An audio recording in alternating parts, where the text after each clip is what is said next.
bienvenue tout le monde à cette deuxième journée du symposium sur l'immigration francophone. Donc en version virtuelle pour la première fois, donc avec justement l'antenne, l'hymne national de 2020-2021 qui est à dire votre micro à pause. Anthem. Donc, on l'a déjà chanté ensemble. Donc, pour la journée aujourd'hui, il y a un panel super intéressant qui nous attend. Les panélistes, vous les voyez à côté de moi, ils sont déjà prêts à commencer. Avant, par contre, de vous les présenter, de commencer l'activité, quelques notes simplement pour s'assurer du bon déroulement de l'activité. Donc, premièrement,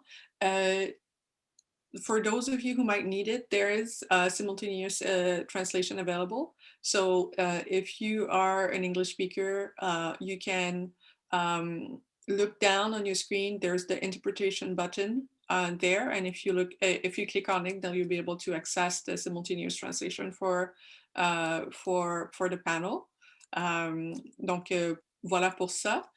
L'autre chose aussi, si vous voulez avoir accès au PowerPoint des invités en version anglaise. Ces PowerPoints-là sont disponibles sur le site web du symposium. Donc, vous pouvez aller sur le site web. Je crois aussi que donc l'équipe de l'organisation va vous envoyer directement donc, le lien vers ces PowerPoints-là dans le chat, comme ça a été fait hier, si jamais c'est un besoin que vous avez aussi. Mais ils sont tous disponibles et ceux d'hier, d'ailleurs, ils sont aussi disponibles en anglais, donc sur le site web du symposium. C'est aussi sur ce site-là que vous pouvez voir les activités des autres journées. Des fois, on a des personnes préférées qu'on veut absolument écouter, donc vous vous connectez pour une journée. Mais en fait, on était là hier, on est là jusqu'à vendredi. Donc, vous pouvez toujours regarder l'horaire des prochains jours aussi pour voir s'il y a d'autres conférences qui pourraient vous intéresser également. Finalement, il y a donc un formulaire d'évaluation qui va vous être transmis dans le chat, donc en fin d'activité. On vous demande à tout le monde de le remplir. Ça nous aide toujours d'avoir cette réaction-là. Et petite nouveauté aujourd'hui, pour ceux qui étaient déjà là, le chat va être ouvert donc tout au long de la présentation. Donc, on voit déjà ça a été utile. C'est comme ça que j'ai pu voir que vous ne m'entendiez pas un peu plus tôt. Donc, je vous invite à interagir dans le chat entre vous durant les présentations. Les panélistes ne sont pas obligés de vous lire s'ils veulent rester concentrés, mais ils vont pouvoir vous lire après leur présentation. Et ça va permettre aussi d'avoir une discussion, une formule qui est un peu plus interactive à ce niveau-là. Vous pouvez poser vos questions dans le chat au fur et à mesure. Ceci dit, la période des questions va avoir lieu à la fin seulement. Donc, si moi, je vais prendre en note vos questions au fur et à mesure que je les vois passer, puis je vais faire de mon mieux pour les rassembler et poser les questions qui semblent rejoindre le plus les préoccupations de vos discussions, donc à la toute fin de l'événement. Donc, voilà pour le fonctionnement. Vous pouvez toujours écrire si jamais vous avez des questions ou des points de clarification qui sont nécessaires. Sinon, sans plus tarder, on va passer donc directement à la présentation du panel et de notre premier intervenant. Donc, cet après-midi, on va parler ensemble de réduire les inégalités économiques et sociales et pour favoriser l'inclusion des personnes noires. On l'a vu dans les discours d'ouverture hier, donc la question de l'inclusion, du racisme systémique était l'une des priorités pour ce symposium-là. On comprend bien aussi dans le contexte de ce qui s'est passé dans les derniers mois, dans la dernière année, plutôt devrais-je dire, depuis donc, la mort de George Floyd, il y a toute une conversation sur le racisme anti-noir spécifiquement qui a été ravivée au Canada. Donc, l'objectif du panel, c'est d'abord de partir du constat suivant, qu'une intégration économique réussie est un vecteur important d'inclusion à une communauté, en particulier lorsque l'emploi correspond aux compétences et à la scolarité des nouvelles arrivantes et des nouveaux arrivants. Et le racisme à l'égard des Noirs demeure un frein important à cette inclusion. Donc, c'est pourquoi, ensemble, aujourd'hui, ce qu'on va chercher à faire, c'est mieux comprendre les pratiques innovantes et les conditions favorables associées à une reconnaissance et une participation des immigrantes et immigrants francophones au sein de la communauté d'accueil. Et ici aussi, on veut donc réfléchir ensemble au lien entre appartenance raciale et vulnérabilité économique. Gros programme, mais je suis sûre qu'on a la bonne équipe pour le faire ensemble. Donc, la première personne à qui je vais céder la parole, vous le voyez déjà à l'écran, Renée Houle, qui est analyste principale donc à la section des statistiques linguistiques de Statistique Canada. René Houle détient un docteur en démographie et sciences sociales et il est à Statistique Canada depuis 2005. Il s'est joint à l'équipe de Jean-Pierre Corbeil sur les langues à Ottawa depuis déjà 4 ans et il a principalement travaillé sur les questions liées à l'immigration et à la diversité ethnoculturelle. Donc, René, sur ça, je vous cède tout de suite la parole pour 15 minutes. Et pour s'assurer que tout le monde, on ait le temps à faire les questions, je vais essayer d'être le plus sévère possible sur ces 15 minutes-là. Donc, à vous la parole, René. Bonjour. Donc, je vais essayer de mettre bon, ça. Bon.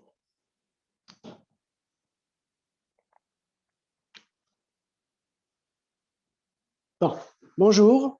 Est-ce que vous voyez mon écran partagé? Moi, je vous vois très bien. Parfait. Donc, first of all, I would like to thank the organizer for inviting Statistique Canada to this event. So, I am René Houle. I am main analyst with the section on immigration, language, and ethnocultural diversity. And I will present you today un portrait socio-économique des immigrants noirs et de leurs enfants nés au Canada. Le plan de la présentation contient les points suivants. Donc, je vais aborder rapidement les concepts et les définitions que j'utilise dans cette présentation.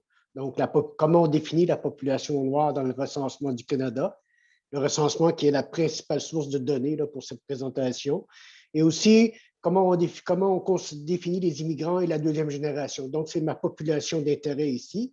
En deuxième lieu, je vais dire quelques mots sur l'évolution récente de la population noire au Canada entre 2001 et 2016. Et finalement, je vais parler de la population d'âge actif, donc de son niveau de scolarité en 2016 et de deux indicateurs d'inclusion économique parmi les plus répandus, soit l'emploi et le salaire pour la période 2001 à 2016. Et donc, quand j'entends population d'âge actif, ça veut dire les personnes âgées de 25 à 59 ans dans ce cas-ci. Vraiment, la présentation et le travail qu'on a fait depuis quelques années sur la population noire au Canada, c'est vraiment avec l'optique de mettre l'accent sur la désagrégation des données. Et c'est pour cette raison-là que dans cette présentation, en particulier quand il s'agit de la population d'âge actif, je vais distinguer d'abord la génération, soit immigrants et deuxième génération, et aussi le sexe, donc les hommes et les femmes, et que je vais comparer avec les personnes, avec le reste de la population. Donc, comment on définit la population noire dans le recensement? On pose au recensement une question qui s'appelle groupe de population et de laquelle on tire les minorités visibles, donc la population selon la minorité visible. Il s'agit en fait des personnes qui ont répondu noir, hein, à la question, soit en unique, soit multiple, c'est-à-dire qu'ils peuvent avoir répondu noir avec une autre, ou donné une autre réponse, par exemple noir et arabe.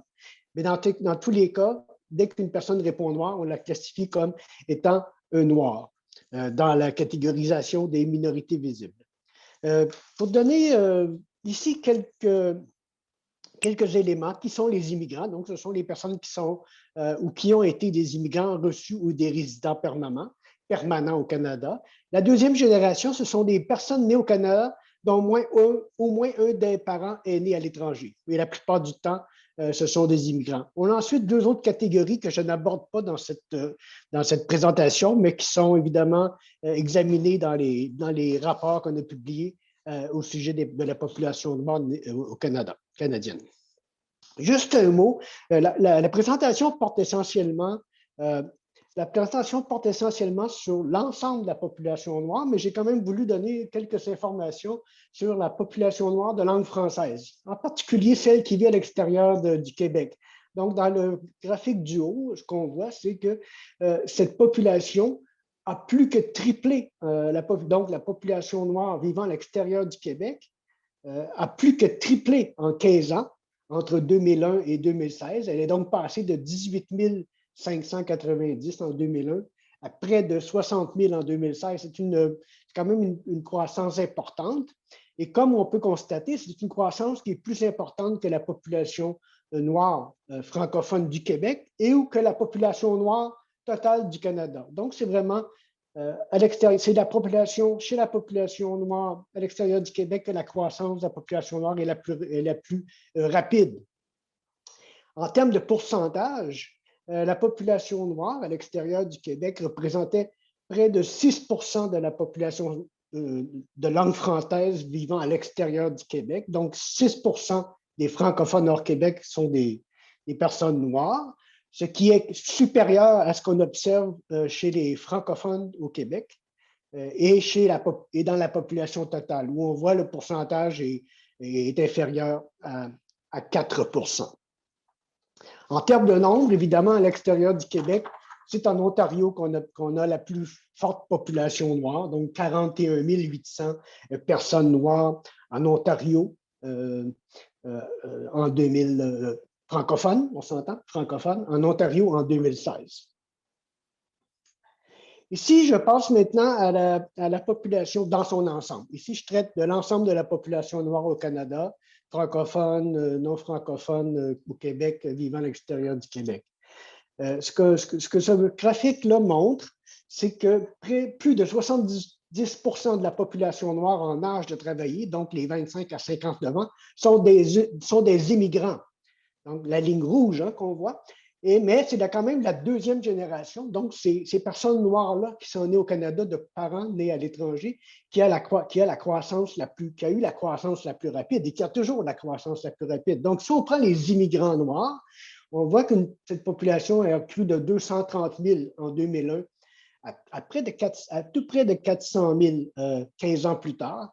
Chez la deuxième génération, dont la ligne bleue, on est passé d'un petit 31 000, à peine moins de 32 000, à plus de 100 000. Donc, c'est une multiplication par 3. C'est une croissance importante. Je continue ici en distinguant les immigrants et la deuxième génération en fonction du lieu d'origine. Ce qu'on remarque chez les immigrants, toujours ceux âgés de 25 à 59 ans, à 50 ans, c'est une forte croissance de la population noire d'origine africaine. On est passé de 60 000 immigrants en 2001 à 188 000, plus de 68,000 to more than 180. Multiplication par 3. Alors que la population noire, immigrante d'origine des Antilles et de l'Amérique latine, a cru, mais d'une façon beaucoup moins importante. Quand on regarde la deuxième génération, c'est pratiquement un peu le portrait contraire. Donc, c'est la population de deuxième génération née de parents nés aux Antilles et d'Amérique latine qui a vraiment cru le plus rapidement. Et là, on parle d'une croissance vraiment de multiplication de plus par 3, excusez-moi. Donc, d'un peu moins de 24 000 en 2001, on est passé à près de 90 000 en 2016. On voit donc que c'est deux portraits différents. Quand on regarde les immigrants, on voit que c'est une population à moitié africaine, moitié Antilles-Amérique latine, mais quand on regarde la deuxième génération, on est encore dans une population qui est d'origine caribéenne et latino-américaine. Je passe, le temps file rapidement, c'est dommage. Je passerai rapidement ici, mais ici, on a le niveau de scolarité atteint en 2016 selon le sexe pour la population en âge de travailler. Là où je voudrais mettre l'accent, c'est sur le faible niveau de la population noire de deuxième génération, chez les hommes en particulier. Et si on regarde, à peine 20 des hommes noirs de deuxième génération ont un diplôme universitaire. C'est moins que chez les femmes, les femmes correspondantes, donc les femmes noires de deuxième génération, qui sont tout près de 40 Donc, les hommes noirs de deuxième génération ont vraiment un niveau d'éducation vraiment inférieur à tous les autres groupes, comme on peut le voir sur le graphique, incluant, par exemple, les femmes noires immigrantes. Donc, c'est vraiment ici, c'est vraiment le message que je voulais passer. Puis le message inverse, on peut dire, c'est que c'est vraiment chez les femmes en particulier les femmes de deuxième génération, qu'on observe des niveaux des niveaux de scolarité, disons, relativement importants. En fait, quand on prend chez la deuxième génération, donc, ce que l'on remarque, c'est que les femmes noires de deuxième génération ont des niveaux de scolarité tout à fait comparables au reste de la population, donc de la population noire, ce qui est loin d'être le cas chez les hommes. Chez les immigrants, ben, c'est généralement ce que l'on observe, c'est que chez les non-noirs, chez le reste de la population, la scolarité est plus importante que chez les noirs. Évidemment, on va comprendre que tout ça a des impacts sur les indicateurs économiques, les indicateurs d'inclusion économique. Dans ce graphique-ci, je montre les taux d'emploi, donc le pourcentage de la population d'âge actif qui occupe effectivement un emploi. Donc, on voit dans ce graphique-là que les femmes noires, à la fois les immigrantes et la deuxième génération, présentent des taux d'emploi comparables à ceux des autres femmes. C'est quand même un résultat intéressant. Ici, on parle des courbes bleues. Donc, la courbe bleue foncée, donc continue, ça correspond aux femmes noires, et la courbe bleue en pointillé, ça correspond aux autres femmes. Et on voit que dans les deux cas, tant chez les immigrants que chez la deuxième génération, on a des taux qui sont quand même équivalents. Et même que chez les immigrantes, les taux sont même légèrement plus élevés, mais ce n'est pas vraiment significatif. Chez les hommes, par contre, c'est tout à fait le portrait contraire. Ce que l'on observe, c'est que les hommes, tant les immigrants que les hommes de deuxième génération qui sont noirs, présentent des taux d'emploi qui sont inférieurs à ceux des autres hommes. Il me reste 4 minutes, donc ça va vite. Je pense aussi, évidemment, à la question des salaires qui va de soi, qu'il faut examiner. Et on regarde ici le salaire, donc le salaire tiré d'un emploi. On constate que les hommes noirs, immigrants et de deuxième génération gagnent moins que les autres hommes. Donc, on le voit chez les immigrants. Donc, chez les hommes, c'est donc les courbes rouges. La courbe pointillée rouge qui correspond aux hommes non noirs, donc, est plus élevée d'environ 8 000 $ en 2016, en 2015, par exemple, par rapport aux autres hommes. Mais quand on regarde chez les hommes de deuxième génération, la différence, on parle d'une différence de 40 000 $. C'est une différence qui n'a pas bougé beaucoup entre l'an 2000 et 2015. Donc, les salaires gagnés en 2000 par rapport aux salaires gagnés en 2015, il n'y a presque pas de différence. Et ça, évidemment, ce sont des salaires ajustés pour l'inflation, on s'entend. Chez les femmes, par contre, le portrait est différent. Chez les femmes immigrantes, il n'y a en fait pas de différence de salaire entre les femmes noires et les femmes du reste de la population. Il y a des différences chez les femmes de deuxième génération, mais on est loin de l'écart qu'on observe chez les hommes. Chez les femmes de deuxième génération, l'écart est d'environ 5 ou 6 000 $ en 2015. Mais on est là, mais on ne peut pas comparer avec les hommes dont l'écart est de 40 000. Ceci dit, ce qu'on fait souvent dans les analyses des salaires, c'est d'ajuster les différences pour certaines caractéristiques économiques, entre autres démographiques, entre autres les Noirs et le reste de la population ont une structure par âge assez différente, les populations noires ayant tendance à être plus jeunes, surtout chez la deuxième génération. Et donc, ceci et le fait qu'ils soient plus jeunes, évidemment, ça a une influence sur les salaires. Et comme on l'a vu aussi, les hommes noirs sont aussi beaucoup moins scolarisés. Tous ceux de deuxième génération sont beaucoup moins scolarisés que les autres hommes. Et ça aussi, ça a une influence importante, évidemment, sur les salaires. Donc, quand on ajuste ces données-là, quand on contrôle, quand on élimine ces effets de composition, on obtient ici les résultats suivants. D'abord, chez les femmes, ça ne change presque pas le portrait.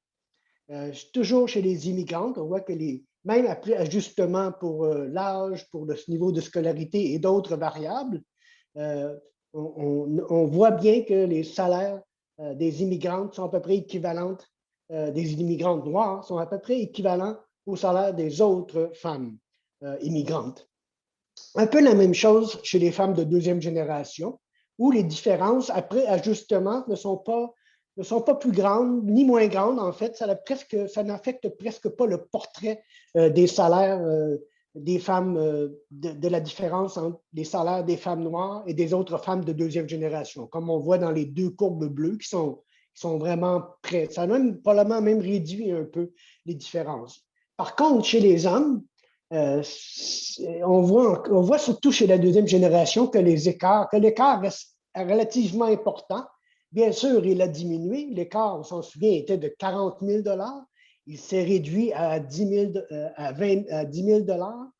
Donc, c'est une réduction importante. Et comme on l'a vu, c'est à la fois pour des raisons de... Est-ce que j'ai dit 40 000 ou je ne me souviens pas? Oui, j'avais dit 40 000. C'est bien ça, 10 000. Donc l'écart, il y a un écart qui subsiste, mais qui est largement réduit là, par la prise en compte des caractéristiques économiques. Chez les immigrants, l'écart aussi s'est réduit entre les deux et on est dans une petite différence de quelques milliers de dollars.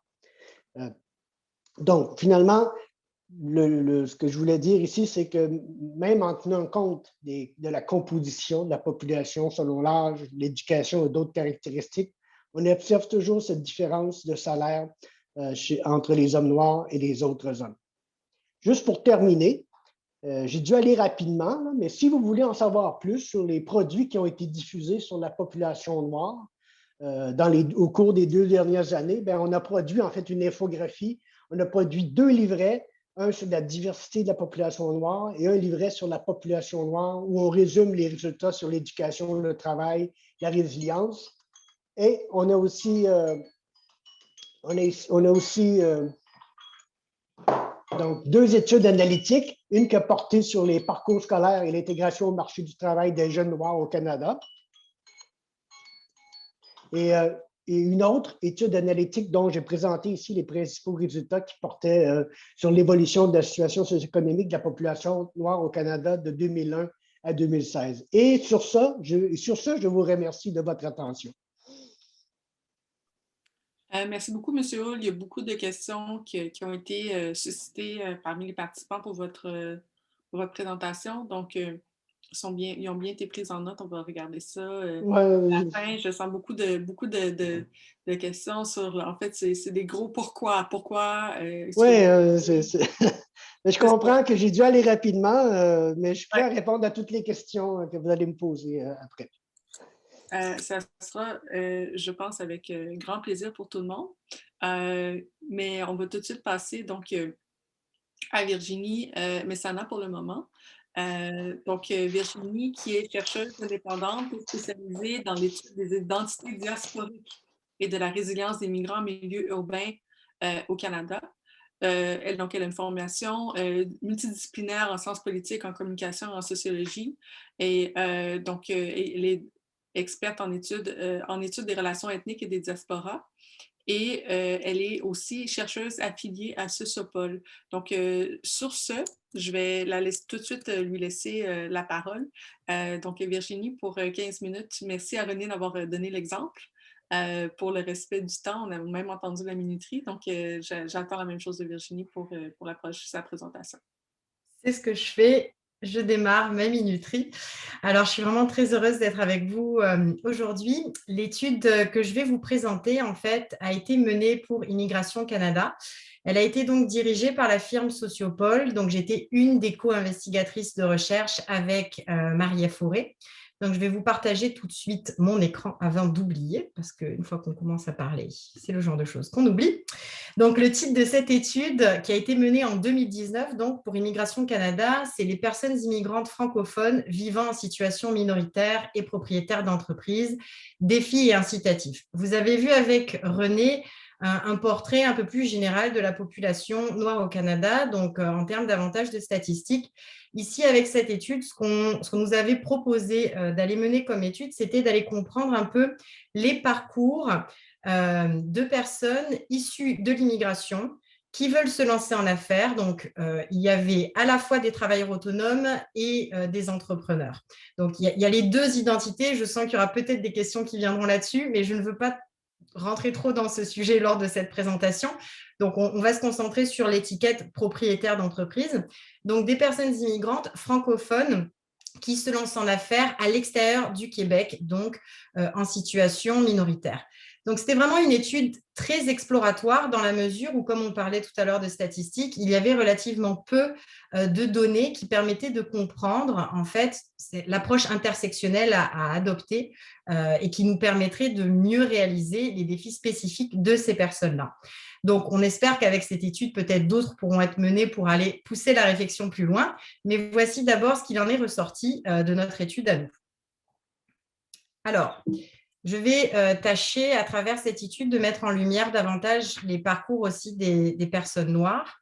D'abord, ce que je voudrais faire, c'est vous donner un rapide survol de la littérature parce que comme on est dans une approche exploratoire ici, qu'on avait relativement peu de statistiques qui permettaient d'avoir un portrait plus exact de notre sujet d'étude, il y avait quand même quelques éléments dans la littérature qui pouvaient nous donner des pistes de réflexion. Donc, le premier élément dans cette revue de la littérature que je veux mettre ici en relief pour vous, c'est les caractéristiques de l'entrepreneuriat immigrant. Donc, une revue de la littérature canadienne. Les caractéristiques de l'entrepreneuriat immigrant, c'est que, en fait, entre 2011 et 2014, les études montrent que les entreprises appartenant à des immigrants présentaient un niveau plus élevé de création nette d'emplois par entreprise et elles étaient donc plus susceptibles d'être des entreprises à forte croissance. Donc, dans un contexte où l'entrepreneuriat est quelque chose qui a été beaucoup encouragé par différentes mesures gouvernementales, puis beaucoup de gens qui se lancent à leur compte, on comprend aussi que, donc, dans ce contexte précis, les entrepreneurs immigrants représentent un potentiel donc, de création d'emplois. L'autre aspect intéressant des caractéristiques qui ressortaient, pour faire assez vite, c'est les schémas de sortie et de survie des entrepreneurs au Canada, des entrepreneurs immigrants en particulier. Les entreprises, en fait, le taux de survie, généralement, au-delà de 5 ans, on estime que c'est là qu'on peut considérer qu'une entreprise a le potentiel de se pérenniser.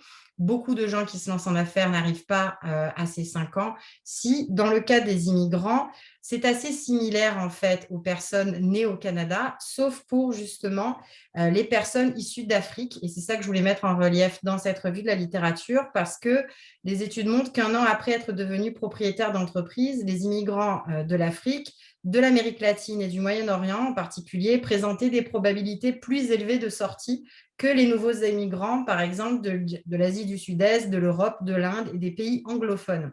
Donc, déjà là aussi, ça nous donnait des indicateurs sur les défis plus spécifiques que rencontrent les personnes qu'on se donnait à étudier.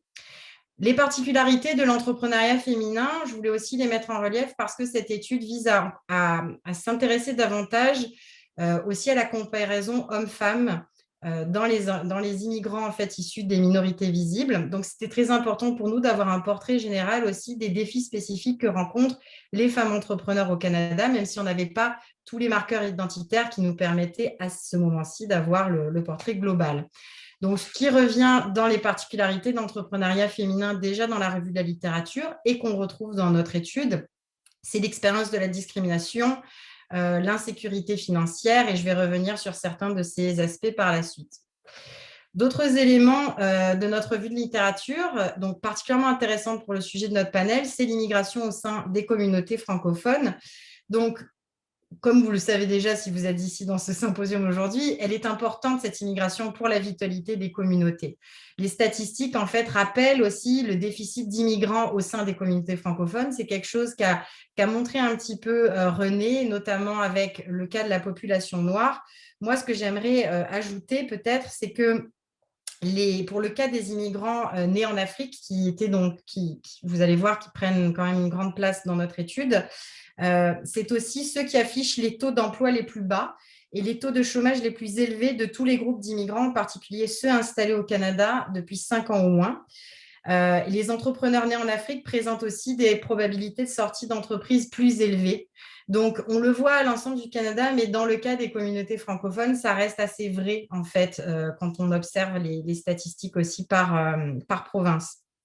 Donc, pour l'ensemble des communautés francophones et les 3 régions qu'on a étudiées, sur lesquelles je vais revenir, la population immigrante provient davantage d'Afrique. Donc, ça aussi, c'est ça qui est intéressant entre l'immigration qu'on peut observer dans ces communautés-là et puis les pays d'origine dans les autres communautés, c'est que alors que l'immigration canadienne provient majoritairement d'Asie, Dans le cas des communautés francophones que nous avons étudiées, cette immigration provient davantage d'Afrique, ce qui explique aussi qu'on a une plus grande peut-être représentativité de ces personnes-là dans notre échantillonnage. Donc, on note en fait à l'issue de cette revue de la littérature qu'une intersection des marqueurs identitaires comme la langue, la race, le genre peut amener une marginalisation économique. Donc, l'ensemble des résultats que je vais vous présenter montre cette amplification en fait des défis. On ne trouve pas d'études sur l'entrepreneuriat au sein de la population immigrante francophone et puis c'est ce qu'on essaye de combler déjà avec cette revue exploratoire. Alors, le profil des personnes immigrantes interrogées, on avait 38 travailleurs autonomes et propriétaires d'entreprises qui ont été rencontrés dans 3 régions. On a eu des entretiens qui étaient à Ottawa, à Toronto, donc 2 régions urbaines en Ontario, et ensuite on avait Winnipeg au Manitoba, donc il y avait une dimension comparative entre ces 3 régions, mais aussi interprovinciale qui nous permettait de comprendre aussi les nuances des parcours de nos entrepreneurs immigrants. Environ la moitié en fait, de nos participants sont arrivés il y a moins de 5 ans. Les 2 tiers étaient des femmes. Près aussi de des 2 tiers des personnes qu'on a interrogées se sont identifiées comme issues des minorités visibles, mais environ la moitié de nos participants étaient nés en Afrique. Donc, vous voyez le chiffre 20 sur 38 à gauche du graphique. Donc, ça, c'est les choses que je veux faire ressortir en particulier, puisque j'ajouterais qu'il n'y ait pas sur ce graphique, c'est que les pays d'origine qui étaient représentés dans l'échantillonnage étaient assez divers, mais parmi les 20 personnes qui étaient nées en Afrique, pour vous nommer un peu les pays, on avait la Côte d'Ivoire, la République démocratique du Congo, l'Algérie, le Maroc, la Tunisie, Madagascar, Burundi, Bénin, Togo, Guinée, Mali. Ça vous donne un bon aperçu quand même de la diversité aussi des origines des participants. Alors, l'analyse des entretiens, je vais vous faire ressortir quelques axes par rapport à ce qui nous intéressait, ce qui avait été demandé par Immigration Canada. C'était mieux comprendre aussi les motivations de ces personnes-là à se lancer en affaires. Si jamais ça avait été dans une logique, je regarde mon minuteur qui en fait s'est arrêté, il faudra qu'Émilie me fasse un signe car il a disparu de la circulation. Je surveille. Ok, parfait. Très bien, merci. Il reste environ 5 minutes. Ok, je vais essayer d'aller vraiment vite, ça va très vite. Donc, les motivations à se lancer en affaires, vous voyez les points. Je ne vais peut-être pas aller trop là-dedans parce que c'est assez classique, puis c'était pas nécessairement, c'était relativement proche en fait de ce qu'on peut trouver dans la littérature sur l'entrepreneuriat non immigrant également. Par contre, ce qui est plus intéressant ici, je pense, c'est les aptitudes jugées importantes par les participants et pour lesquelles, en fait, ils ont observé des lacunes et sur lesquelles ils auraient eu besoin de beaucoup plus de soutien, finalement, soit au moment du démarrage d'entreprise, soit pour pouvoir aller amener leur entreprise plus loin.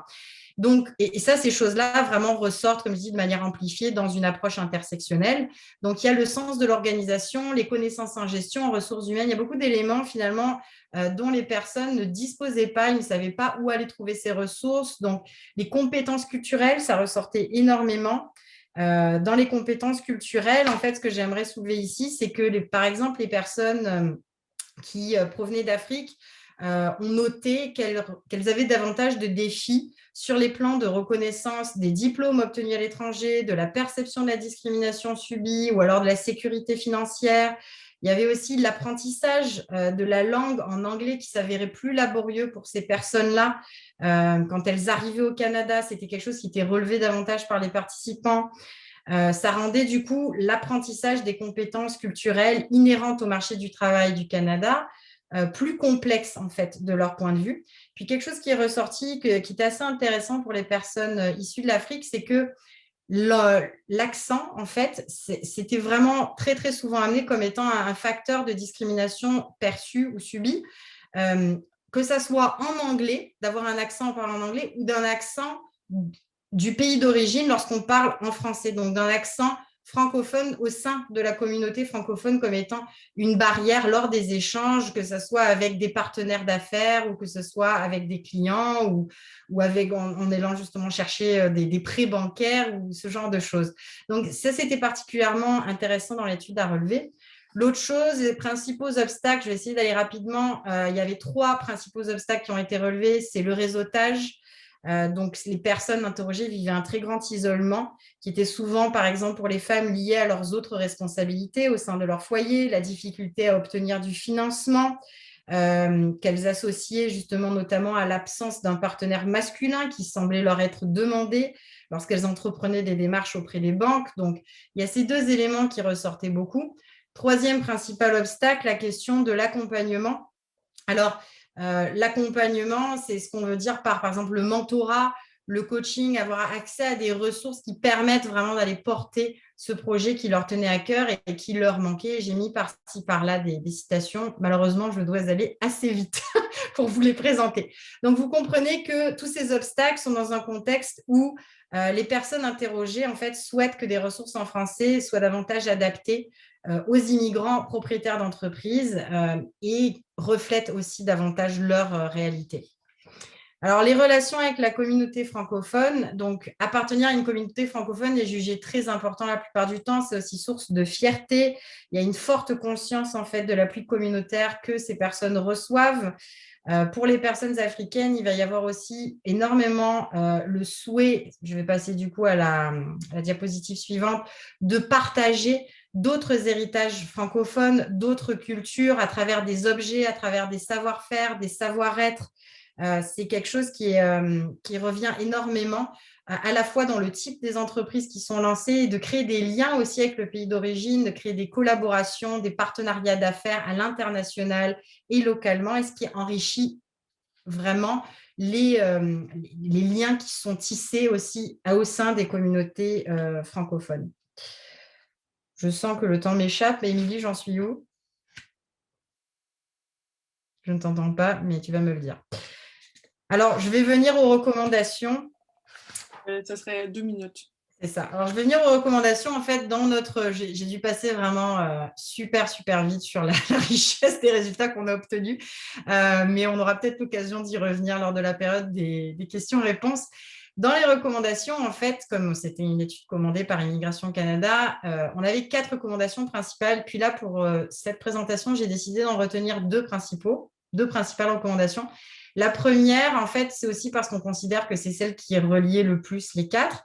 Et c'est aussi celle où les défis qui ont été partagés, les parcours différenciés des personnes immigrantes issues des minorités visibles et notamment des femmes pouvaient être davantage intégrés. Donc, la création d'un incubateur, d'un accélérateur d'entreprises francophones d'envergure pan-canadienne, pour nous, c'était l'opportunité d'assurer, par exemple, la présence des femmes, des personnes immigrantes et des personnes appartenant à une minorité au sein même des dispositifs appuyant l'entrepreneuriat en français. Parce que dans cette étude, ce que je ne vous ai pas aussi dit, c'est qu'en dehors des entretiens avec les personnes immigrantes qui se lancent en affaires, on a aussi mené des entretiens avec les parties prenantes, on est allé voir les programmes qui étaient offerts, les soutiens qui existaient, donc comprendre un petit peu justement qu'est-ce qui les aidait et là où il y avait peut-être des lacunes à combler. Puis, c'est là que nous en sommes arrivés à ces recommandations, c'était davantage d'impliquer à différents niveaux décisionnels, même au sein des programmes d'appui en entrepreneuriat, ces personnes pour qu'elles voient leur réalité davantage reflétée et qu'elles puissent aussi faire des propositions qui aillent dans le sens de ce qu'elles ont le plus besoin. Donc, c'est vraiment le cœur de cette première recommandation que je présente encore là rapidement. La deuxième recommandation qui est celle d'assurer une portion des investissements du programme pilote destiné aux nouvelles arrivantes issues des minorités visibles lancé par IRCC pour les francophones. En fait, ça visait là aussi à tenir davantage compte de l'intersectionnalité des discriminations subies par les femmes immigrantes qui appartiennent à des minorités visibles, notamment les femmes francophones qui possèdent un statut de réfugié, parce que ça aussi, c'était un élément qui ressortait beaucoup des parcours des personnes qu'on a rencontrées. Parce que je n'ai pas mentionné qu'il y avait aussi une grande diversité de statuts qu'on a rencontrés, outre les pays d'origine. On n'a pas eu que des gens qui venaient avec des visas de résidents permanents. On avait des personnes qui étaient des réfugiés, des gens qui étaient arrivés avec des visas de travail temporaire, des gens qui étaient arrivés par regroupement familial. Donc, toutes sortes de configurations, mais des gens qui étaient vraiment portés par ce désir aussi de lancer quelque chose qui à eux, qui leur permet de tisser du lien dans leur communauté, mais ils n'avaient pas toujours accès au financement, au réseautage et à l'accompagnement nécessaire pour pouvoir le faire. Donc, d'intégrer une approche intersectionnelle aussi dans les investissements dans un programme pilote nous semble essentiel pour pouvoir arriver à avancer et que ça soit un soutien concret pour ces personnes-là. Donc, je pense que c'est là que je vais m'arrêter car je ne veux pas abuser du temps qui m'est imparti, mais je serai très heureuse de prendre des questions et d'apporter beaucoup plus de précision par la suite. Je vous remercie pour votre écoute. Merci beaucoup, Virginie. Je vous invite à lire les questions qui vous ont été adressées dans le chat pendant que vous parliez. Il y a vraiment beaucoup de choses qui sont super riches. Puis déjà, je vois la conclusion. Il y avait un commentaire qui posait des questions sur l'arrimage, on va dire ça comme ça, entre les programmes d'immigration de IRCC puis les besoins qui ont été identifiés dans votre analyse, puis les lacunes, en fait, à ce niveau-là. Donc, on voit déjà dans les conclusions qu'il y a des pistes de réflexion à ce niveau-là qui ont déjà été lancées. Donc, on va pouvoir peut-être en discuter un peu plus longtemps lors de la période de questions, si le temps nous le permet. Et le temps dépend de nos deux prochaines invités. Donc, on va commencer par...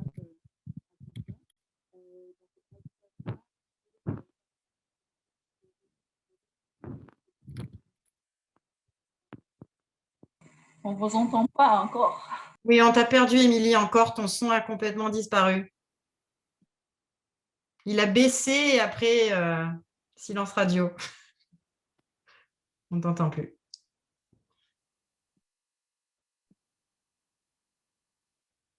Non, ça ne marche toujours pas. C'est dommage bizarre. Ah, ça y est, c'est retourné. Je ne comprends pas, je ne fais rien. Ça marche, là, c'est bon, on t'entend. OK. Donc, merci pour les réactions à ça.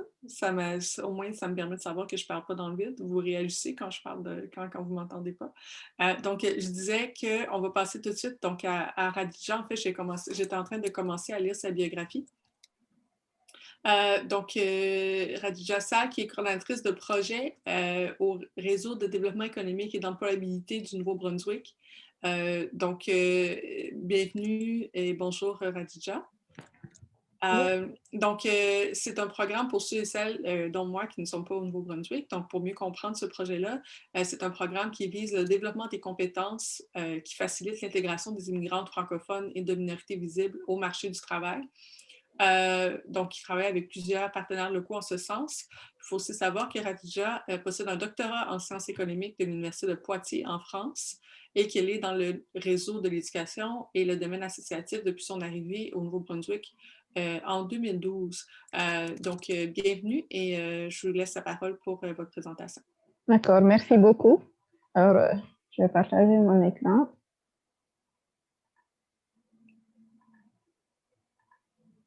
OK. Alors, merci bonjour à tous et merci de l'occasion qui m'est offerte de présenter le programme Mode d'emploi comme une pratique qui favorise l'intégration économique des immigrants francophones de minorités visibles dans leur communauté d'accueil. Mais avant, je vais brièvement présenter notre organisation. Donc, qui nous sommes? Nous sommes le réseau de développement économique et d'employabilité du Nouveau-Brunswick. Nous développons et nous mettons en œuvre des initiatives de développement économique communautaire qui répondent aux besoins des communautés francophones et acadiennes et nous contribuons ainsi à la vitalité économique de la province. Alors, au cours de ma présentation, en fait, je vais vous parler du programme Mode d'emploi. À la fin de leur parcours, les apprenantes nous laissent des œuvres. Je vous présenterai l'une de ces œuvres, le sens qu'elles en donnent. Ensuite, je vous parlerai de leur insertion professionnelle. Et je terminerai ma présentation par un témoignage d'une de nos participantes sur son parcours en mode d'emploi. Alors, comment est né le programme Mode d'emploi?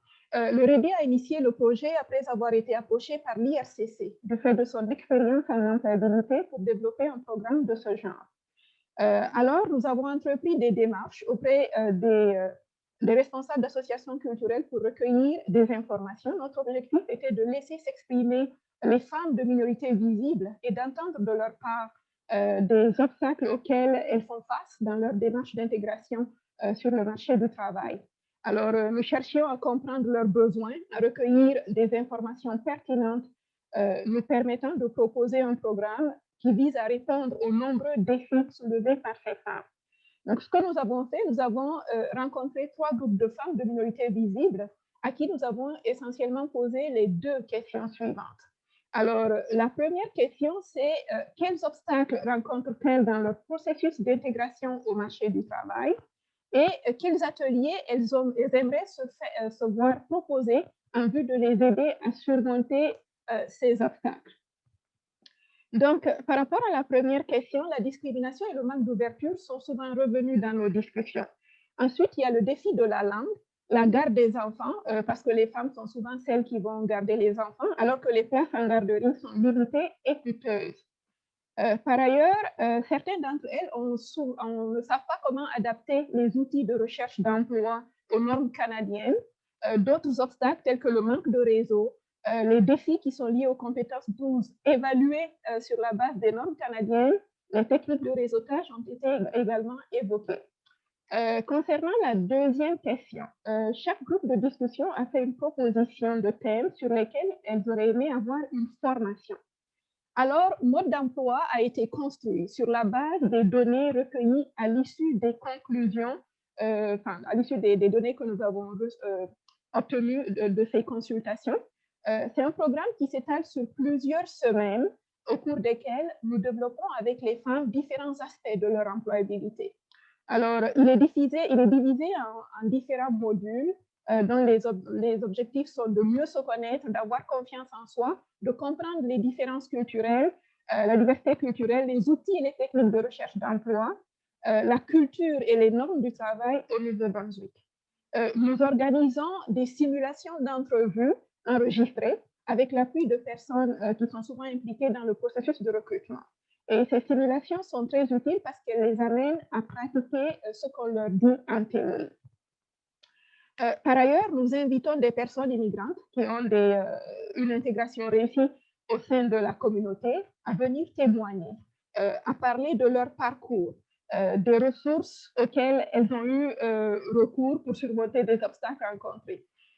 C'est l'occasion aussi pour ces invités de partager leur expérience en matière de diversité culturelle. Ces partages aident les femmes à rester positives, à fortifier leur résilience et à maintenir le cap.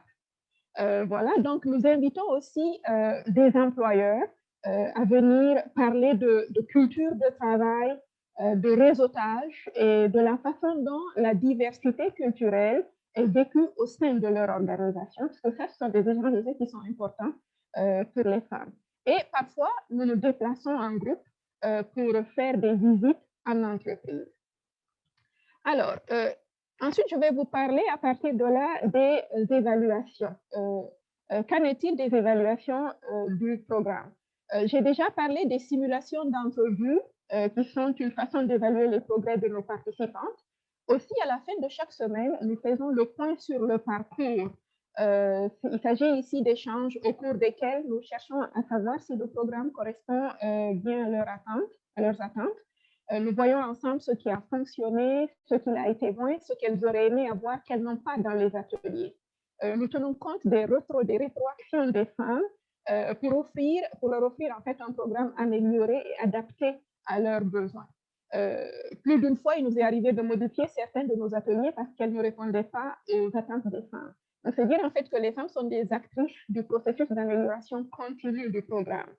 Par ailleurs, les participantes font une auto-évaluation de leurs compétences en employabilité avant et après mode d'emploi, ce qui nous permet d'évaluer les progrès réalisés grâce au programme. À la fin de leur parcours, les participantes vont réaliser une œuvre commune qui représente leur passage en mode d'emploi. Alors, je vais vous présenter ici l'une de ces œuvres. Donc ici, en fait, cette œuvre, c'est une œuvre qui est le fait de la 3e cohorte.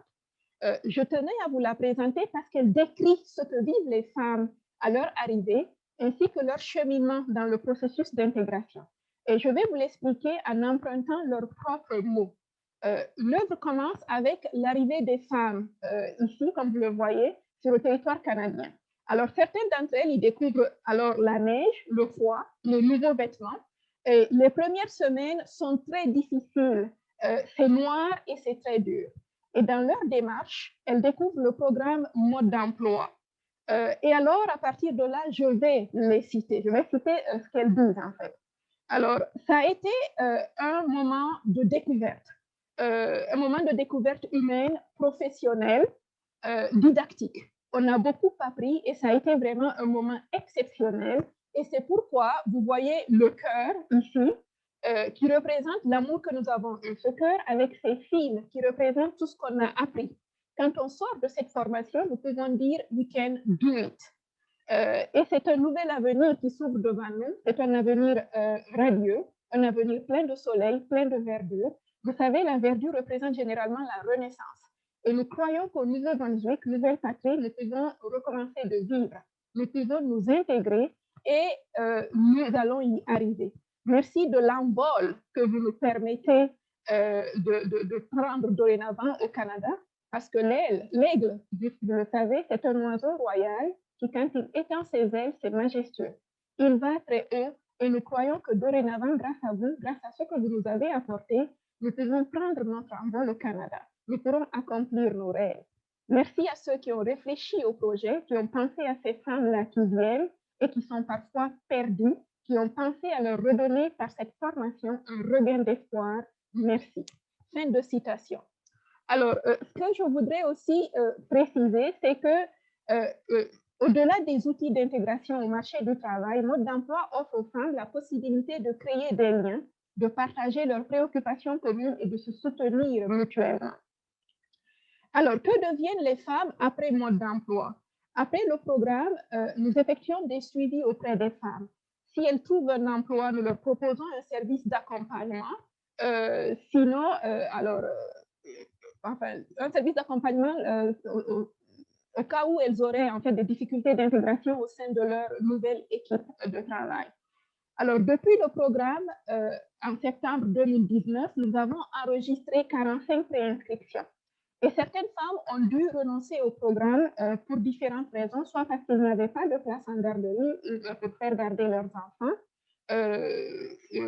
Nous avions un fonds, en fait, pour les aider à financer les places en garderie, mais le problème, c'est qu'il est très difficile de trouver des places de disponibles.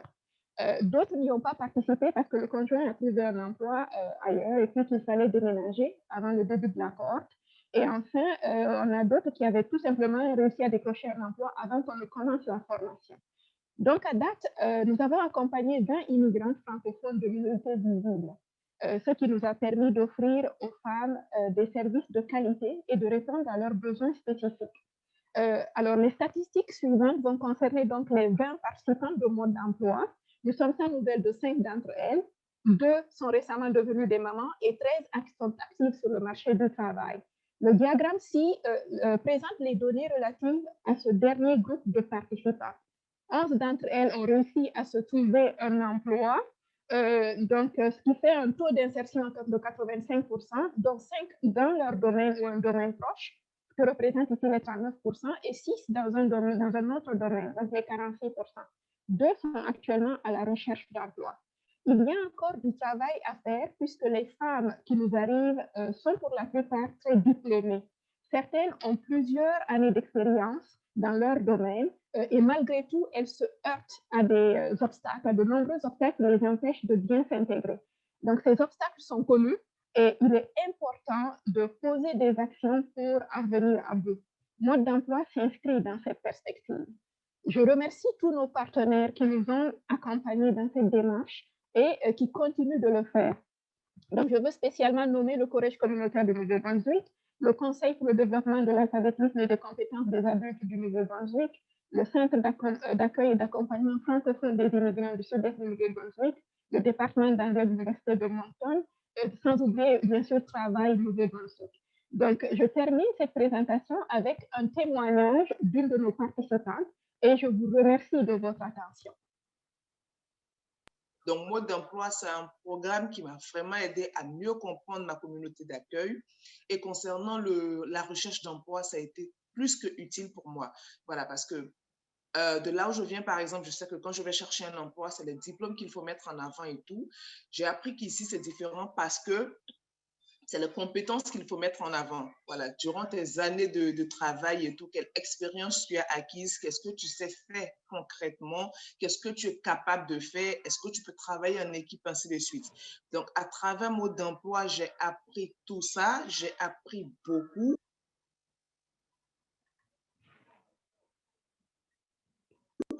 Et je peux dire qu'aujourd'hui encore, je continue d'apprendre. Notamment, le programme, il est très riche, les MPO qui nous permettent de nous découvrir, de pouvoir mieux parler de nous, de pouvoir mieux nous vendre, devant des employeurs et tout, les normes de travail, le SMIC, comment les rémunérations sont faites, les heures de travail. Vraiment, c'est la formation, comme je le disais, même étant là-bas, qu'il fallait faire.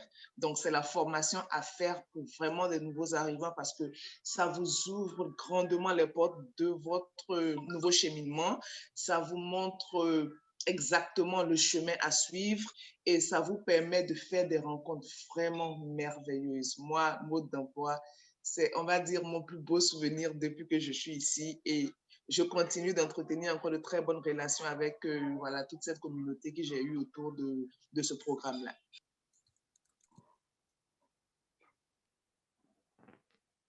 Donc, alors, je vais mettre un stop.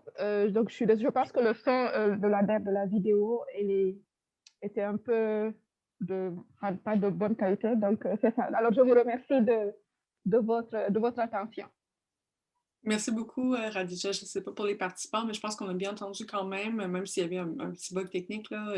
Donc, ça allait en bon français, mais merci de nous avoir partagé ça. D'ailleurs, c'est un super beau témoignage. Puis, merci aussi pour le travail qui est fait sur le terrain. C'est un programme qui semble super intéressant. Puis, c'est important, je pense, de remercier les gens qui sont sur le front, on va dire ça comme ça. Donc, il y a aussi plusieurs questions, commentaires qui ont été posés dans le chat durant votre présentation. Je vous invite à les lire.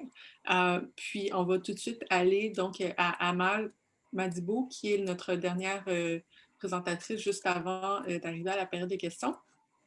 Donc, Amal, qui est professeur agrégé au département de sociologie à l'Université de Calgary. Ses recherches portent sur l'immigration francophone en milieu minoritaire, la race et l'antiracisme et les relations ethniques en Afrique subsaharienne. Donc, elle a un doctorat de l'Université de Toronto et elle est notamment l'auteure de l'ouvrage Minority Within a Minority, Black Francophone Immigrants and the Dynamics of Power and Resistance. Elle est aussi directrice du collectif Canada in Sudan, Sudan in Canada, Migration, Conflict and Reconstruction. Elle est très impliquée dans un ensemble de projets, mais je vais tout de suite lui souhaiter la bienvenue et lui donner la parole plutôt. Donc, Amal, pour 15 minutes, vous êtes notre conclusion de ce panel. Merci beaucoup. J'ai beaucoup apprécié les présentations précédentes qui consistaient à des perspectives et pratiques de justice sociale et raciale. Et je vais ajouter quelques suggestions antiracistes. Selon l'hypothèse d'Arsongor, la négritude est une approche humaniste qui vise l'inclusion équitable. Il suggère une intersection entre la négritude et la francophonie pour rendre la francophonie plus inclusive de la diversité humaine et raciale qui caractérise les communautés francophones. Je suis en accord avec Senghor. Donc, environ 60 ans plus tard, à l'ère actuelle, le mouvement Black Lives Matter reproduit les perspectives de Senghor. La partie du mouvement en français, justement, vise une francophonie, à renforcer une francophonie inclusive sur le plan racial, entre autres. Et donc, par rapport à la vulnérabilité économique ou exclusion socio-économique comme un type de racisme anti-noir systémique qu'il faut combattre, donc cette exclusion, entre autres, je l'ai constatée dans le cadre des projets de recherche que j'ai entamés en Alberta pendant le boom économique et ensuite pendant la crise économique. Et j'ai constaté que les Noirs francophones n'ont pas profité au niveau de l'emploi et à la stabilité économique, du boom économique. Mais par contre, ils ont beaucoup perdu pendant la crise économique. Et cette situation se produit possiblement présentement pendant la pandémie. Donc, ce genre de racisme anti-noir contribue et est une des raisons, possiblement la raison principale pour laquelle le taux de pauvreté est si élevé chez les Noirs francophones en Alberta et les Noirs au Canada de manière générale. Donc, pour combattre le racisme anti-noir sur le plan économique et d'autres socio-économiques et autres, donc il faut une lutte collective. C'est une responsabilité collective que nous pourrons et nous devons tous et toutes assumer. Donc, ce symposium représente la francophonie humaniste, multiculturelle et antiraciste. Nous sommes un groupe diversifié, n'est-ce pas? Nous avons un but commun qui est la justice sociale et la justice raciale. Nous représentons des institutions, en fait, une gamme d'institutions francophones. Et nous devrons et nous pourrons nous assurer que nos institutions respectives reflètent cette francophonie humaniste, multiculturelle, antirraciale. Une opportunité se présente par la création de l'Université de l'Ontario, je dirais, francophone. Et si nous faisons partie de cette institution ou non, mais comme une nouvelle institution francophone, donc présente une opportunité de représenter que nous pouvons tirer pour refléter la diversité de la francophonie. Pour ce faire, donc, achever un niveau équitable d'inclusion institutionnelle, il y a du travail à faire à plusieurs niveaux, y compris donc le niveau des politiques canadiennes, que ce soit la loi sur l'immigration ou la loi sur l'équité à l'emploi ou d'autres lois fédérales, provinciales ou municipales. Toutes les lois canadiennes ont besoin urgent d'être révisées et modernisées. Donc, cet aspect ne se limite pas uniquement à la loi sur les langues officielles. Mais à titre d'exemple, en ce qui concerne la loi sur les langues officielles qui est en train d'être modernisée, donc il faut que la nouvelle loi, la loi modernisée, tienne compte de l'intersectionnalité entre la francophonie et l'antiracisme. Il faut qu'il y ait des sections ou articles qui traitent de façon explicitement du racisme et de l'antiracisme au sein de la francophonie. Cela s'applique également aux mécanismes qui sont liés à cette loi. À titre d'exemple, le comité sénatorial permanent des langues officielles, qui devrait également représenter la diversité de la francophonie, y compris la diversité raciale, au niveau des identités des membres du comité et aussi au niveau du travail du comité. Ce qui s'applique également à d'autres mécanismes tels le commissariat aux langues officielles. Je consulte souvent le site du commissariat et le site est un miroir du travail du commissariat. Donc, par exemple, il y a une section sur le site qui s'intitule Code 9 où il y a une gamme de déclarations. Il faut au moins une déclaration qui dénonce de façon explicite le racisme anti-noir dans la société donc, et au sein de la francophonie. Et il faut également au moins une déclaration qui précise comment le commissariat combat le racisme anti-noir au sein de la francophonie. Un autre exemple de loi est celui sur le multiculturalisme canadien qui a été mis en œuvre en 3 phases, n'est-ce pas? Donc, la phase du multiculturalisme ethnique, le folklore, ainsi de suite, un multiculturalisme équitable, pendant laquelle le Canada a accompli un travail très apprécié au niveau de l'équité raciale. Malheureusement, cette phase n'a pas duré assez longtemps donc, pour nous permettre d'accomplir un niveau raisonnable d'équité raciale. Et donc, il y a la phase actuelle de multiculturalisme civique qui est réussi assez bien à plusieurs niveaux, entre autres en ce qui a trait à toutes les questions de la citoyenneté et l'engagement civique. Par contre, la phase actuelle ne permet pas de combattre le racisme, y compris le racisme anti-noir, de façon équitable. Donc, il fait faire un retour sur le multiculturalisme équitable, donc pour mettre l'accent sur la lutte antiraciste. Mais puisque les questions de la citoyenneté est également importante, donc il faut une nouvelle phase qui combine ces deux aspects, donc l'aspect de l'équité raciale et de l'engagement civique. Donc ça sera une phase de multiculturalisme civique et équitable qui tient compte de l'intersectionnalité entre, dans ce cas, le multiculturalisme et la francophonie. Et donc, ces questions, cette révision et modernisation donc, des lois canadiennes, par exemple, les suggestions que j'ai soulevées par rapport à 2 lois, donc s'appliquent à toutes les lois canadiennes qui devraient donc tenir compte des croisements des identités qui se reflètent donc au niveau d'intersectionnalité entre la francophonie, la noirceur, le multiculturalisme, l'antiracisme.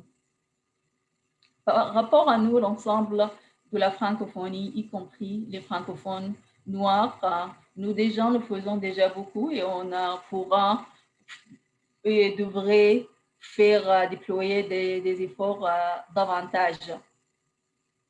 Breton a précisé que parmi les raisons pour lesquelles les francophones réussissent ou accomplissent certaines réussites, c'est qu'ils ont recours au nationalisme stratégique où ils ont revendiqué, continuent toujours à revendiquer le statut de peuple fondateur du Canada. Et pour acquérir donc des droits et ressources qui les permettra d'acquérir un niveau raisonnable de complétude institutionnelle. Donc, une complétude institutionnelle qui, par la suite, les permette de participer à 2 échelles institutionnelles. Donc, celle des institutions francophones gérées par les francophones, et donc celle des institutions pan-canadiennes. Je propose une modernisation du nationalisme stratégique. Par exemple, en ce qui a trait à la question de peuples fondateurs, donc qui peuple fondateur, s'il y a certains peuples ont fondé et bâti le Canada et non pas d'autres. Et donc la question liée à cet aspect des peuples fondateurs, donc l'édification de la nation. Donc, à l'ère actuelle, donc dans le cadre du mouvement Black Lives Matter et donc les perspectives du Senghor d'intersectionnalité, par exemple, est-ce qu'on va mettre l'accent sur cette question donc, de fondation, d'édification du Canada comme nation et aussi comme communauté du point de vue historique? Donc, l'édification de la nation est une question historique. Et si c'est de point dans une perspective historique, est-ce une histoire inclusive et ou exclusive? Quelle place est accordée aux Noirs dans le contexte, donc dans le cadre de réflexions et pratiques liées au peuple, à l'édification du Canada? Mais je dirais également que l'édification de la nation est aussi une question de présent et surtout d'avenir. En ce qui concerne le présent, donc nous travaillons tous ensemble pour continuer à bâtir une francophonie inclusive de la diversité humaine, internationale et raciale que Senghor a souligné par exemple.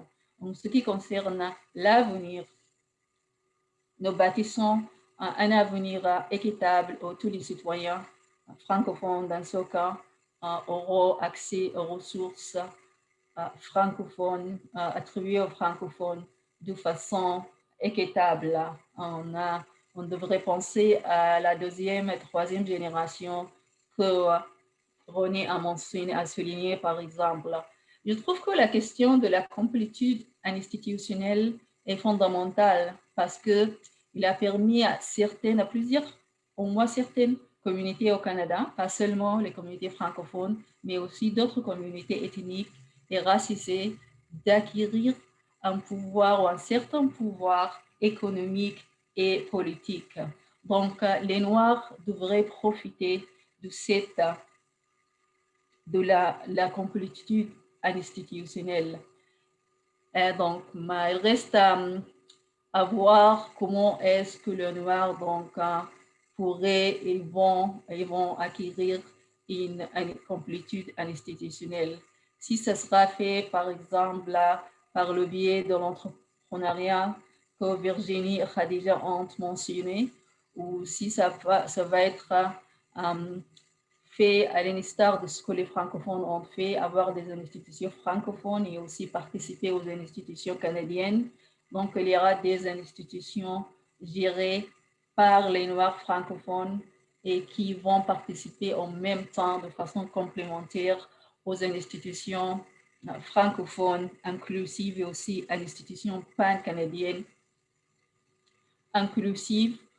Où est-ce qu'ils vont, où ils devraient, ça va être utile pour les Noirs francophones d'acquérir la complétude institutionnelle par le biais d'une participation inclusive au sein des communautés francophones. Dans ce cas, donc, les institutions francophones seront des institutions vraiment à l'image de encore ce que Senghor et le mouvement Black Lives Matter vise à accomplir présentement. Équité et inclusion humaine et raciale. Merci. Merci beaucoup, Amal, pour cette présentation. Je vois aussi les questions qui s'accumulent dans le chat.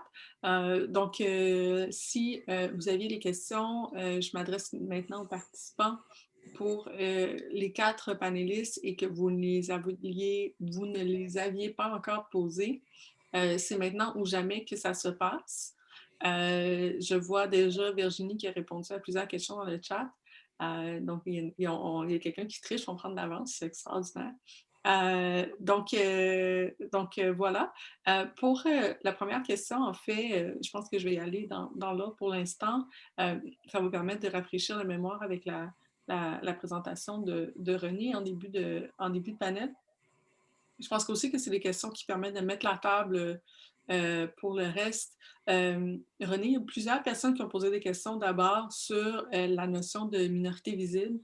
Si je peux caricaturer, qu'est-ce que ça mange en hiver? Pourquoi est-ce qu'il y a certaines personnes, il y a plusieurs catégories de minorités visibles qui sont liées à des continents et que la communauté noire existe aussi comme minorité visible qui n'est pas associée à un espace géographique. Donc, il y avait ce genre de questions-là au niveau des définitions. Puis, l'autre grande famille de questions qui vous est adressée, c'est de vous inviter à détailler un peu plus le pourquoi. Donc, pourquoi il y a cet écart-là entre les hommes noirs et les femmes noires. Et j'ajouterais pourquoi il y a cet écart-là entre les femmes et les hommes, peu importe leur identité raciale. Donc, pourquoi les femmes sont en bas de l'échelle comme ça. Donc, peut-être plutôt que seulement les chiffres, je pense qu'il y a plusieurs personnes qui étaient curieuses de comprendre un peu mieux ce qui était derrière les chiffres, dont les explications possibles, les pistes d'explication pour le portrait démographique que vous nous avez fait. OK, merci pour les questions. Dans le cas des minorités visibles, pourquoi certaines semblent plus définies par un pays ou un continent, d'autres peut-être par la langue. Les Arabes, est-ce qu'on définit, est-ce que c'est la langue qu'on vise, est-ce que c'est les pays arabes, est-ce que c'est pas clair? Ce sont des définitions qui ont été adoptées, il faut voir, dans les années 80. Et donc, dans les années 80, ça correspondait certainement à quelque chose.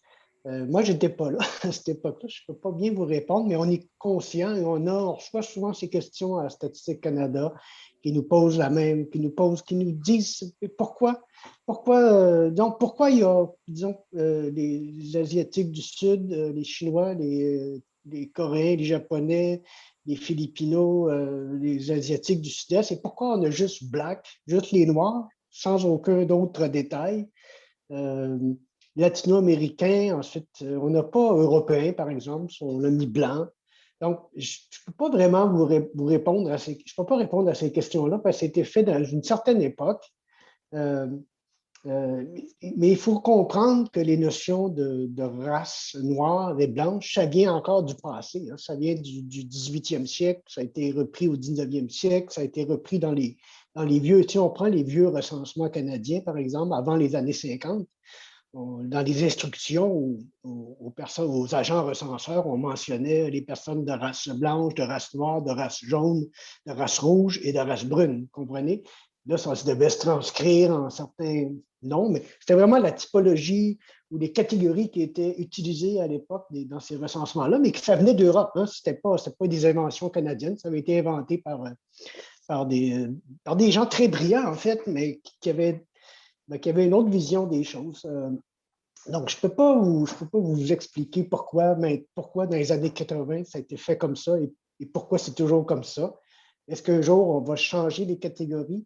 Je ne peux pas vous répondre. Je ne peux pas vous répondre là-dessus. Là, sur l'autre question de les différences hommes-femmes, moi, je n'ai pas examiné comme telles les différences hommes-femmes. J'ai examiné les différences entre les femmes noires et les autres femmes et entre les hommes noirs et les autres hommes. Si on prend les différences entre les femmes et les hommes en général, bon, c'est des différences qui sont... Il y a plusieurs raisons. Souvent, les femmes vont se diriger dans certains secteurs, souvent les secteurs des services ou les secteurs des soins aux personnes, où on sait que c'est des emplois moins spécialisés, moins rémunérés.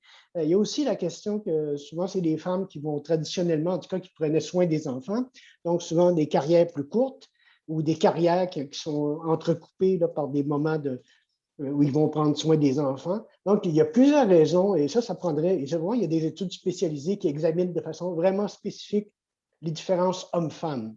Moi, ce que j'ai vu dans les données, et là, je peux vous dire que ce que j'ai vu dans les données, et c'est aussi ce que j'ai essayé de vous présenter, c'est que les différences hommes-femmes chez les Noirs semblent moins importantes que chez le reste de la population.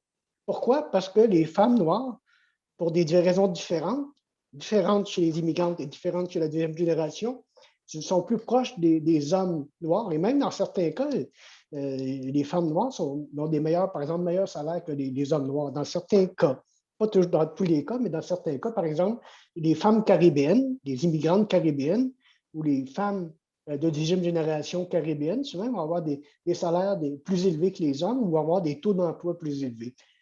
Ici, il y a différentes raisons. Chez les immigrantes, chez les femmes noires immigrantes, ce qu'il faut savoir, c'est qu'il y a à peu près un tiers des femmes noires, que ce soit des Antilles, Amérique latine ou que ce soit d'Afrique, un tiers des femmes noires qui sont dans le domaine de la santé. C'est beaucoup. Et donc, dans le domaine de la santé, souvent, c'est des relativement bons emplois, souvent des emplois syndiqués, donc des emplois, ça va être d'infirmières ou de préposés ou de bénéficiaires. Et donc, je voyais tout à l'heure une question, comment la pandémie a affecté les Noirs, les familles noires. Mais il faut savoir que chez les femmes noires, on a beaucoup travaillé pendant la pandémie. Et donc, ils ont continué à recevoir leur salaire. Et donc, et puis quand on le regardait, je regardais les chiffres de la population active, on l'avait posé une question pour la première fois, on voulait en savoir plus. On voyait bien que, toute proportion gardée, les familles noires n'avaient peut-être pas été si impactées, en tout cas pas aussi impactées que d'autres groupes de minorités visibles par la pandémie, justement pour ça, parce qu'ils ne perdaient pas leur travail. Les femmes qui sont dans le secteur de la santé, ils n'ont pas perdu leur travail. Celles qui se sont retirées volontairement ou se sont retirées peut-être parce qu'ils ont attrapé le virus. Chez les hommes, c'est différent. Puis l'autre question ce que la pandémie a affecté beaucoup, c'est parce que les communautés noires, même si les femmes travaillent beaucoup, il y a beaucoup de pauvreté pareil, entre autres parce que à cause de la monoparentalité. Donc, ils vivent souvent dans des logements plus petits, dans des quartiers plus populeux, plus densément peuplés. Et quand je regardais les chiffres, par exemple à Montréal, dans le quartier Montréal-Nord, on voyait bien qu'il y avait une corrélation entre le pourcentage d'infirmières et le pourcentage ou les taux de maladie du virus.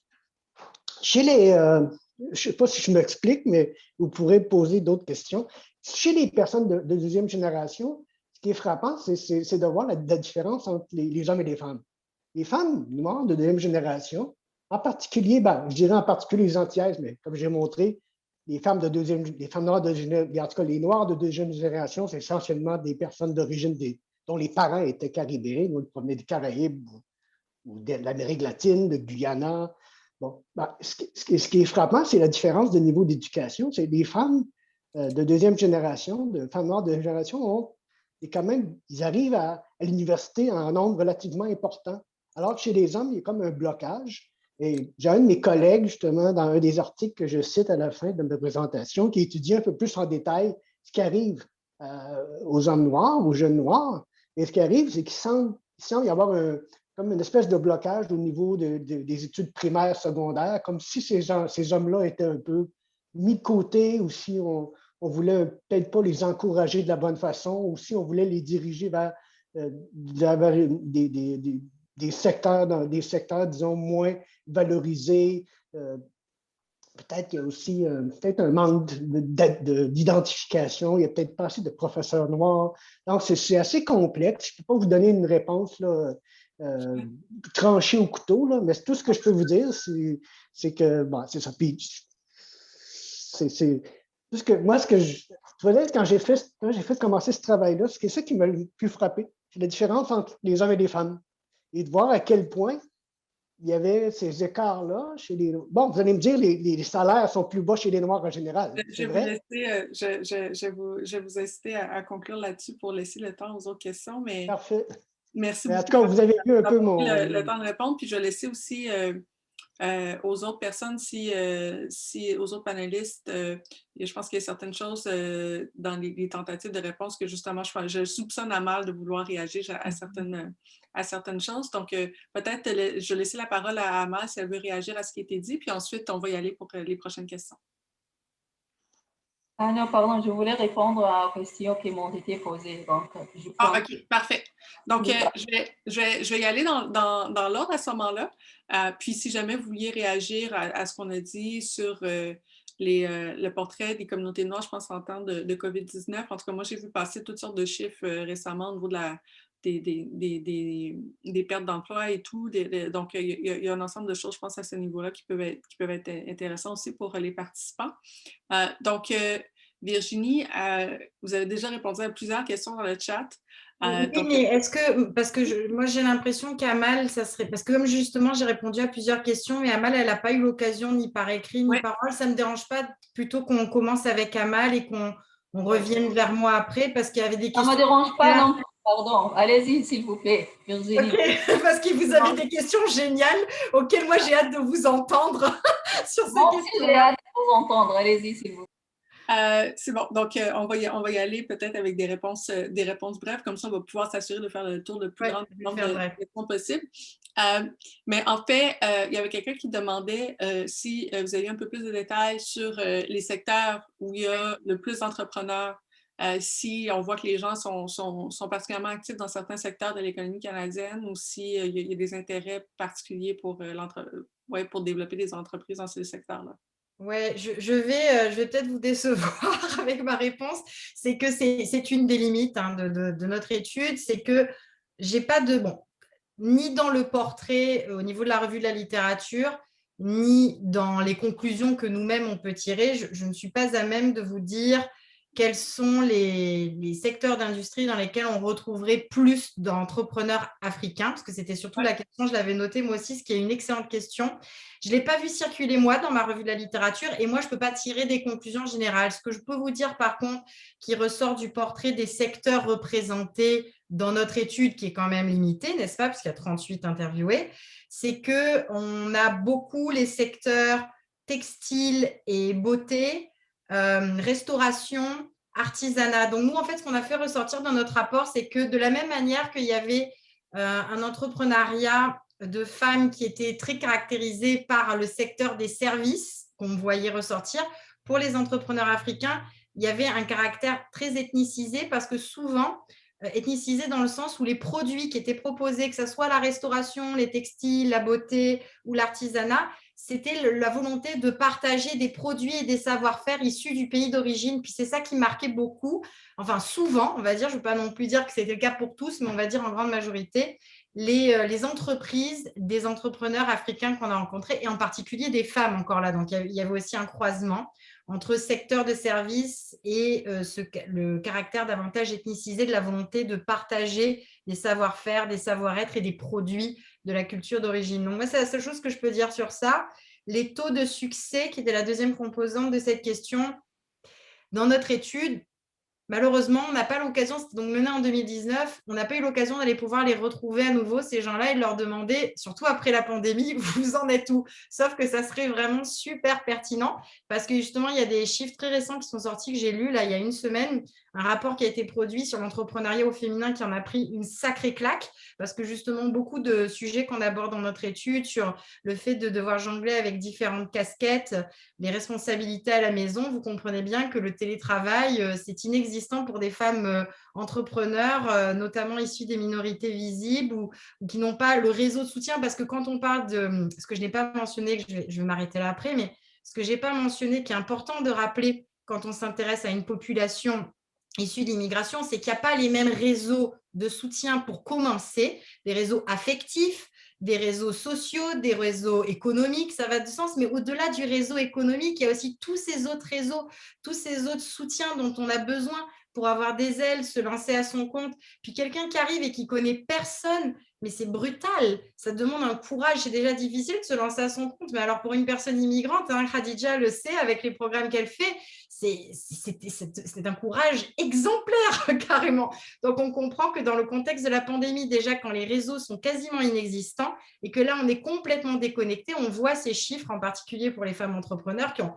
Là, il y a des taux de réussite, je pense que ce serait intéressant de voir les taux de succès ou non. Mais moi, je ne suis pas en mesure de vous donner des résultats scientifiques. Je n'ai que mon ressenti et les liens que je peux tisser, mais ce n'est pas suffisant à cette étape-ci. Il faudrait d'autres études pour pouvoir aller confirmer ces intuitions de recherche et dans ce contexte.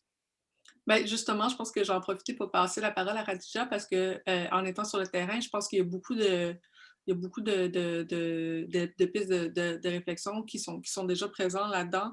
Je voyais aussi passer dans les commentaires des gens qui soulignaient justement, si j'en parlais un peu plus tôt, le manque d'arrimage entre les ressources qui sont disponibles et les besoins que les gens ont, tant pour l'entrepreneuriat puis pour le marché de l'emploi. Et ça, c'est énormément ressorti. Et c'est pour ça que c'est intéressant d'entendre Khadija parce que, en fait, beaucoup des difficultés qu'avaient les participants, c'était qu'ils disaient il y a de l'information, mais on n'arrive pas toujours à savoir où regarder. L'arrimage, c'est un très bon mot, en fait, parce que souvent, il y en avait même dans leurs suggestions, parce qu'on avait aussi une question qui visait à leur demander qu'est-ce que vous feriez différemment, qu'est-ce que vous aimeriez voir dans les propositions. Et effectivement, ce que tu amènes, Émilie, tout à fait, ça ressortait dans le sens, on aimerait avoir comme une consolidation de toutes ces ressources pour savoir c'est quoi les étapes par où on commence. Mais il y a beaucoup de choses qui ont été faites par Rede Canada récemment, en fait, au moment où on menait l'entretien, qui vont dans ce sens-là. Donc, je veux quand même le mentionner que probablement que ça va beaucoup améliorer les choses. Mais au moment où on a mené l'entretien, nous, en tout cas, il n'y avait pas cet arrimage. Alors, peut-être, Khadija, toi, tu as vu une progression depuis ces nouvelles choses qui ont été mises en place. Alors moi, en fait, ce que j'aimerais dire là, c'est que justement, Virginie, quand j'ai vu ta présentation, ça m'a vraiment fait penser aux consultations qu'on a eues avec les femmes de Minorités visibles, parce qu'effectivement, quand on est allé leur demander ce qu'il leur fallait, ça ressortait là, le manque de réseautage, les ressources par rapport à comment, par exemple, adapter leur CV. Elles ne savaient pas du tout cela. Et donc, je pense que le programme que nous on a proposé permettait de regrouper en un seul endroit, si vous voulez, toutes ces ressources-là qui leur permettaient justement d'améliorer leur employabilité, justement. Puis, il y a aussi la langue, tous ces éléments-là, c'est vraiment des ressources indispensables qu'il faudrait mettre à la disposition des femmes. Enfin, en tout cas, parce que nous, on a travaillé surtout avec les femmes qui sont à la recherche d'emploi, les immigrants francophones qui sont à la recherche d'emploi.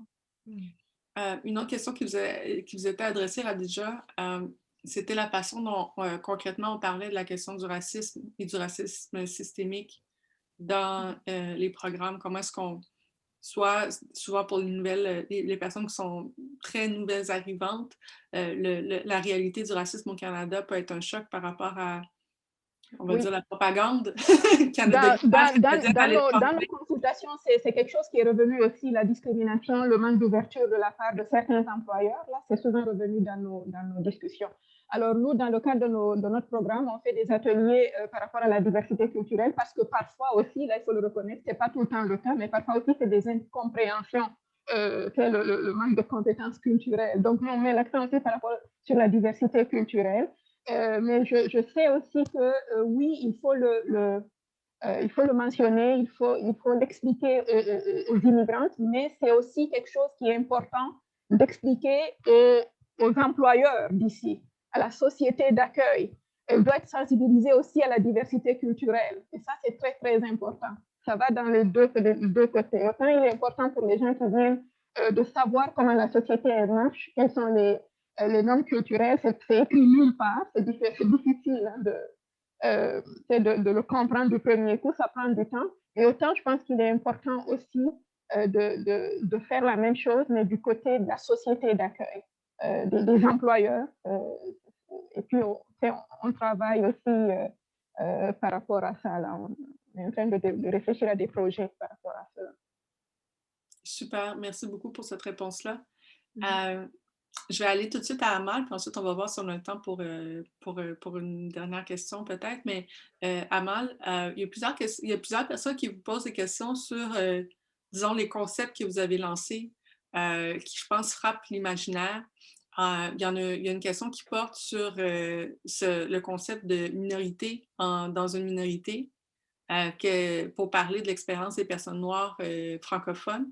Donc, je ne sais pas si vous pouvez expliquer un peu plus ce concept-là. Puis l'autre concept aussi que vous avez lancé, je pense qui a fait réagir, c'est celui de nationalisme stratégique. Donc, les gens voudraient aussi comprendre un peu mieux ce que vous voulez dire par là. Je pense que c'est des mots qui sont forts, en fait, qui suscitent des questionnements. Il faudrait se mettre sur... Oui, il y a aussi, merci. Hein, il y a aussi une question par rapport à l'intersectionnalité. Oui. Au niveau de la charte. Oui. Merci pour ces... C'est en deuxième, j'y arrive. Là. On répond à ça. Oh, d'accord, oui. J'arrive dans un deuxième temps. Faut faire confiance. Maintenant, ok, d'accord. Maintenant, des questions en effet qui sont liées l'une à l'autre. Oui. Donc, concept de minorité au sein de la minorité et comment est-ce que je l'envisage présentement. Ça, dans un sens, ça reflète l'intersectionnalité que Virginie a précisé, par exemple. Étant une minorité raciale pour les Noirs francophones, raciale et linguistique, et aussi minorité sur d'autres niveaux par le genre, par exemple, l'orientation sexuelle, ainsi de suite. Mais de manière globale, je fais référence aux francophones noirs, peu importe leur identité multiple ou autre, comme minorité au sein de la minorité, pour tirer l'attention à la marginalisation qu'ils subissent au sein de la francophonie qui est déjà minoritaire. La francophonie est minoritaire, mais c'est une minorité importante, donc c'est une minorité en fait dominante. Une minorité dominante donc, pour toutes les raisons qu'on connaît, donc y compris la complétude institutionnelle que j'ai mentionnée. Donc, pour les Noirs, ils sont en minorité à tous les niveaux. On peut pas, moi, je ne peux pas parler d'un groupe de communautés, une communauté noire au Canada comme étant dans une situation majoritaire. Donc, c'est une minorisation à plusieurs niveaux, à plusieurs échelles.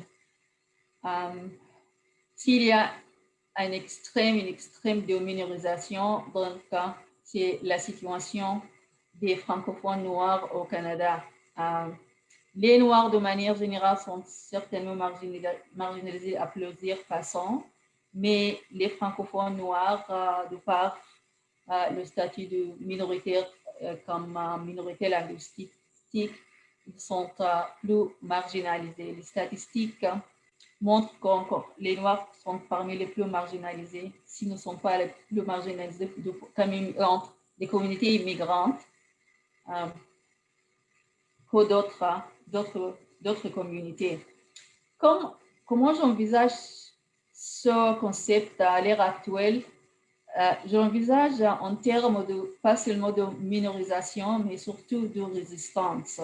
Donc, il s'agit des résistances au sein des résistances, aux résistances multiples résistances, qui en effet ont un lien avec la conceptualisation du nationalisme stratégique. Donc, le nationalisme stratégique, et ce n'est pas seulement un concept qui existe dans la littérature canadienne seulement, mais les féministes africaines soulignent le concept de politique de libération, où la résistance se fait à plusieurs niveaux.